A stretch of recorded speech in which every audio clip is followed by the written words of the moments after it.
Welcome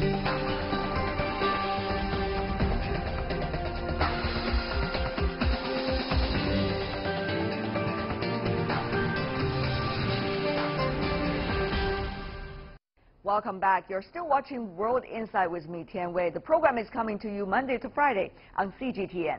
Now let's turn to the DPRK. Let's talk about its economy. After the summit between the DPRK leader Kim Jong-un and U.S. President Donald Trump in June, all eyes are on the potential economic opening up of the country. The DPRK has already set the goal of prioritizing socialist economic growth in April. Earlier, I caught up with Geoffrey See, who is the founder and chairman of Choson Exchange. The group aims to support business-minded individuals in the DPRK through workshops and internships inside and outside the country. Mr. See has become popular recently after his TED Talk introducing his side of the DPRK to the world.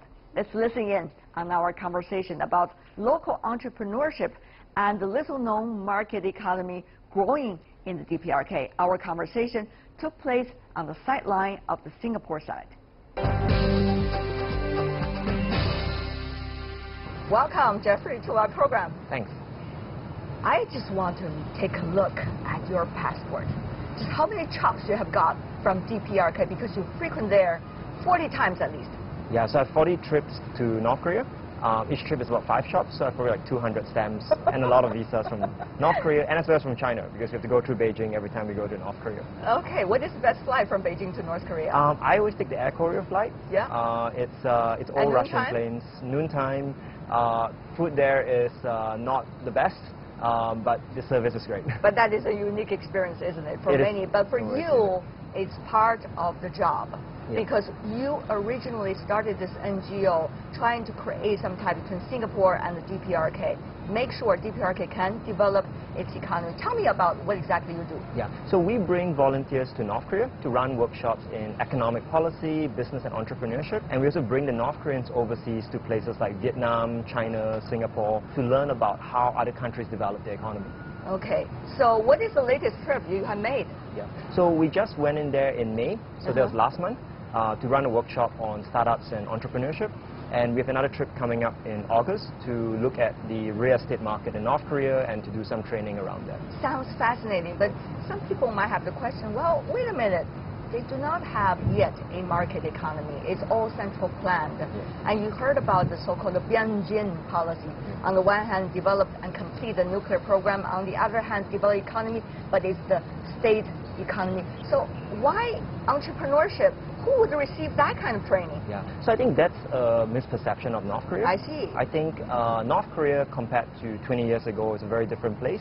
There's been a lot of policy innovation and experimentation in the last Tell us more about that, exactly what is happening in DPRK. Yeah. So I think the last decade of work that we've been doing there, we have seen things like some form of agricultural reform, where they're giving more of the produce to the farmers and allowing them to own it and trade it.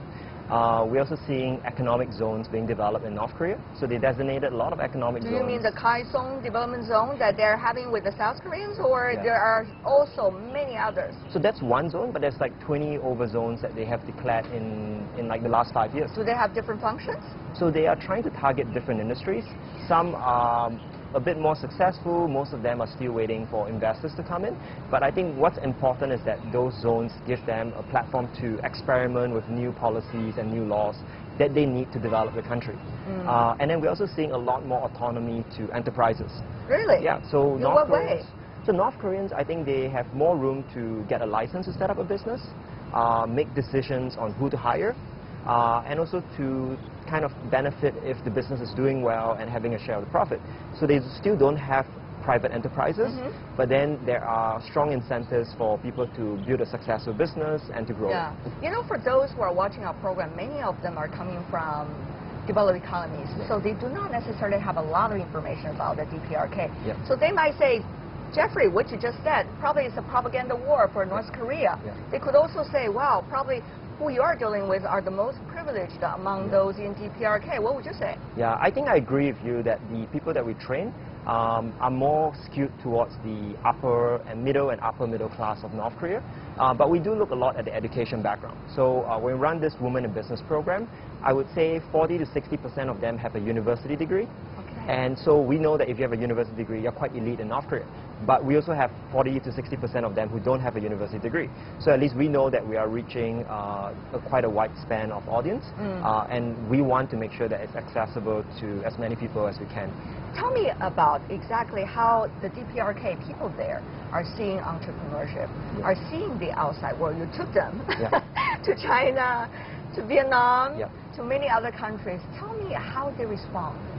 So like on my first trip to North Korea in 2007, so this was more than a decade ago, I remember that I had a tour guide. She was a university student, an intern, and she was bringing me around the country. And what was surprising to me, this being my first trip, was that she said she wanted to be a business leader to show that women can be great business leaders. And I was also kind of, you mean there's business in North Korea and you're interested in it? And what I realized after that is that a lot of people are very interested in this, is because they are starting to see a lot of people who have become successful in terms of pursuing their aspiration, having more autonomy, and also becoming wealthy through building small-scale businesses. And for North Koreans who are working in the government and their pay is not very high, you know, very often they're looking to family members who are successful business people now to support them. Give me one or two examples. What kind of small business are they running? So one of the participants that we had in our program, you know, he's been to like 6 or 7 workshops that we did in North Korea.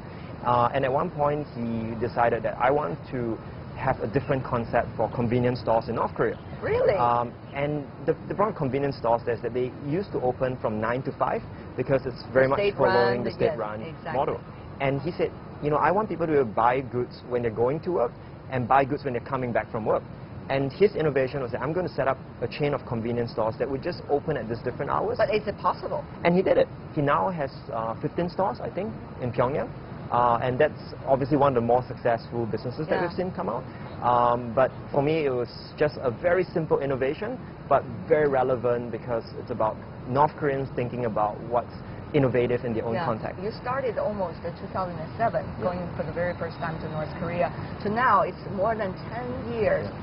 How fast is this development of entrepreneurship and the realization that the country is changing? You would think it's a different country. Really? I mean, people are seeing, you know, you went there when the roads were empty, there were few restaurants, and then now you go in there and in some parts you have mild traffic jams, and that is a huge difference. When I went in there, people didn't have cell phones. Yes. Now everyone is on a cell phone. Are they? Yeah. Okay. Is that cell phone connected to the rest of the world or only inside the country? Unfortunately, it's only for inside the country. I see. But already hardware catching up.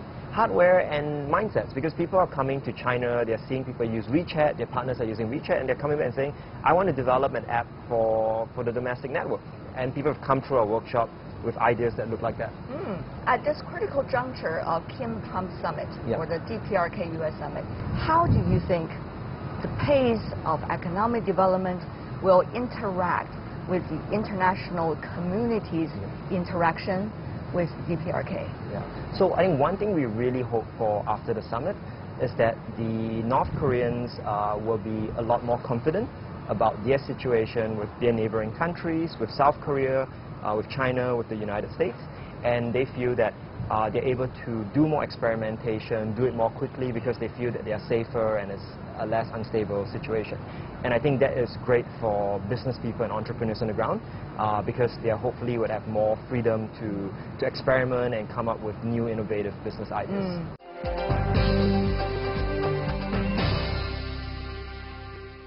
To the North Koreans, if I could generalize like that, of course it's very hard to general because the country, it has different perspectives among the people. To them, what is this North Korea issue? And how do they see outside sanctions, attitudes, the current negotiations going on? For the business people, the entrepreneurs that we train, I think the nuclear issue is not something that's on their mind day to day because they are kind of struggling to do things at it. But I think where it prevents North Korea from fulfilling its potential is that a lot of these people who are building small businesses now could be building much larger, much more successful businesses if the sanctions are not there. And that is what they're not seeing because they never had that experience, right? For the last to live under this sanctions regime. And they've tried their best to be entrepreneurial, innovative in that context. But I think our hope is that if the sanction regime changes or is lifted, these North Koreans would be able to think bigger and try bigger things. Are you trying to persuade everybody to lift the sanctions? It sounds like you are, but there are reasons why the sanctions are there. Yeah. Adopted by the UN, those at least. Yeah. So I think definitely there are multiple issues here, right? What we care about is the economic development in North Korea, about entrepreneurship, and North Koreans having a better standard of living. This is, in a way, tangential to the nuclear issue. We would like the nuclear issue to be solved because we want Northeast Asia to be a safer place. Yeah. But at the same time, we want to make sure that it's something that, we are trying to achieve that goal while keeping in mind that there are 25 million people there who need to make a living for themselves. And how do we ensure that we are able to, achieve that goal of, denuclearization or safety for the region, while ensuring that these people have opportunities for themselves. You had a story about bringing North Koreans to Vietnam and going to the stock exchange. Yeah. Tell me more about that on air. Yeah, so we bring the North Koreans out to Vietnam, Singapore for training, and 2 years ago we brought them to Vietnam, and they always love to visit stock exchanges. Really? Did you ask them why? So I think for them, they see it as something that's very alien, but at the same time very representative of a different kind of economy. Yes, and flashy too. Yeah, it's flashy. It sounds interesting. Yes. They don't realize there's most people sitting in front of computers. Wow. But we went in there, and there was this lady who founded the stock exchange, and she came down to talk to them. And the North Koreans obviously couldn't understand most of the ideas that were being discussed because they don't have experience with stocks. No. All of those concepts are alien. Yeah, exactly. And so when they were leaving, the lady just grabbed our delegation head and she told her, "Oh, don't worry about this. 16 years ago, they told me to set up a stock exchange. And I'm in Vietnam. I have no experience. I didn't know anything about it. And now I run a stock exchange." Wow. So her message is that you will learn this. And if it's useful to you, maybe in 5, 10 years' time, some of the North Koreans we train hopefully will be building a stock exchange in North Korea. Well, groping the stone where you cross the river, right? As said by Mr. Deng Xiaoping from China. Yeah. That's exactly what's going to happen. But having said that, though, are you too optimistic? I think, having done work in this field for 10 over years. Most of your youth, I know. if you look at it, yeah? You kind of have this mix of pessimism and optimism. Tell me more about that. I think the pessimism part is that you feel like you've seen this over and over again, right? You hope the country opens up and the rest of the world open up to North Korea too. And for more than a decade, it's not happened. But then I think when you see that there is that opportunity, I think you have to have faith. You have to believe that something can happen. Otherwise, the work you do is pointless, right? Yeah. And I think for us is that we have to work with the assumption that someday things will improve. And the work we do, the training we do is going to matter for these North Koreans who are learning things that they can implement in that future, rather than saying that, things will never change and giving up on it. Where did you get your money? So we get our funding from workshop leaders, volunteers who go with us to North Korea. They contribute part of the cost, and we get some institutional foundations who donate to our program. Under sanction, there's problem? So for us, we make sure whatever we do is in compliance with sanctions. So that's not been an issue, but where we have been affected is that donors get scared because of the tensions, and they have pulled back a lot because of that. Will the summit help eventually?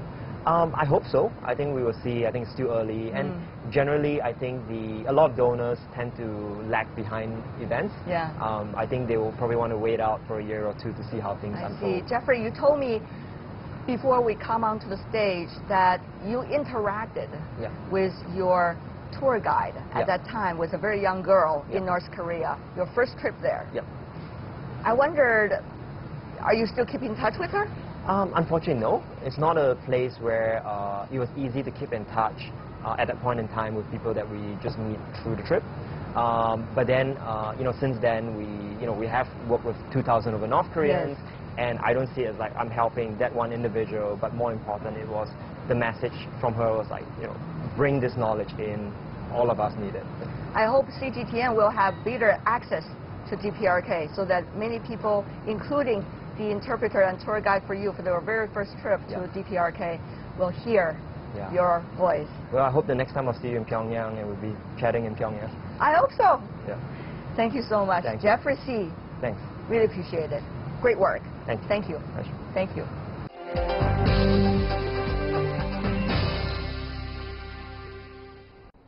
And that is all the time we have for today. If you'd like to see more, try to find us World Inside CGTN into your search engine or check out our YouTube channel. You can also follow us on Twitter, Facebook, and Sina Weibo. From me, Tian Wei, and everyone on the World Inside team, thanks for watching. Tune in again next time for insights across China and around the world.